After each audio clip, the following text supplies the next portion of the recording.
Bir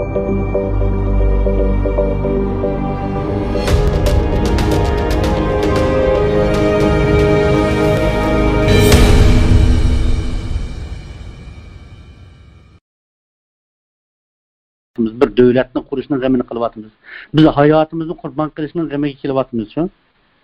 Hayotimizni qurbon qilmoqchi bo'lgan ekanmiz, bir og'iz yo'q qo'yversak, bir og'iz gapdan qilib qolsak, tushunmagan masalalarimizni qarindoshimiz bilan, ota-onamiz bilan birga o'tirib hal qilganga o'xshash hal qilsak, bir-birimizning xatolik tufayli tashlab o'tib ketmasak, yarim yo'lda uni yolg'iz qo'yib, undan keyin bu sapning oxirigacha qo'l tutib qolmaymiz shu.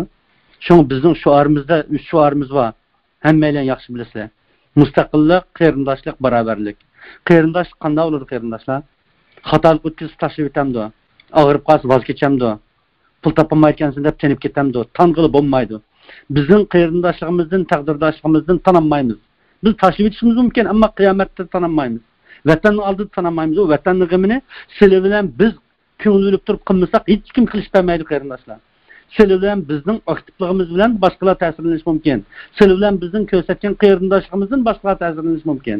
Biz xalqning o'ylamgan yerdan yangi natijalar bilan voysal qarab turganmiz, mushlarni to'g'ri ekan deydigan bir narsani qilish uchun eng avval o'zimizning xarakteridan boshlaylik ishni.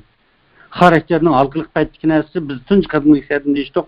Xarakterning halqiliq paytdagi ta'siri har qanday bilim qobiliyatidan muhim. Xarakter intayin muhim narsa. Biz bir birlik sap yaratmoqchi bo'lyapmiz, bir davlat qurmoqchi bo'lyapmiz. Bundoq ekan, nəhayət səvərçan bo'lishimiz kerak. Gapni o'zimizga elib olmaydigan talabni boshqalarga emas, o'zimizga qo'yaylik. Talabni o'zimizga qo'yaylik. Bundoq bo'lsin, undoq bo'lsin demoqchi bo'lsak, shu bo'lsin degan gapni o'zimizga deylik. Ondan keng qo'saq qildigan ishni o'zimizga keng qo'saq qo'ymay, boshqalarga keng qo'saq bo'laylik.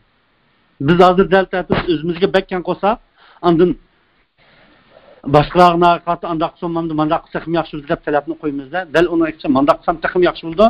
Avu buptu qilmagan bo'lsa, buptu uning bir sabablari bordi. Balki u mendim yaxshi qilyapmandi. Bunda o'ylasak, andan ishimiz yaxshi qilamiz. Shunga xarakterimizni bir siyosiy yo'lga loyiq, bir vatanning mustaqilligi uchun jon fido qiladigan odamlarga loyiq bir holatda azroq qilib ketsak, ko'ngil ko'ysimizni kam tutsak, texmi mehribon, texmi muloyim bo'lsak deyman.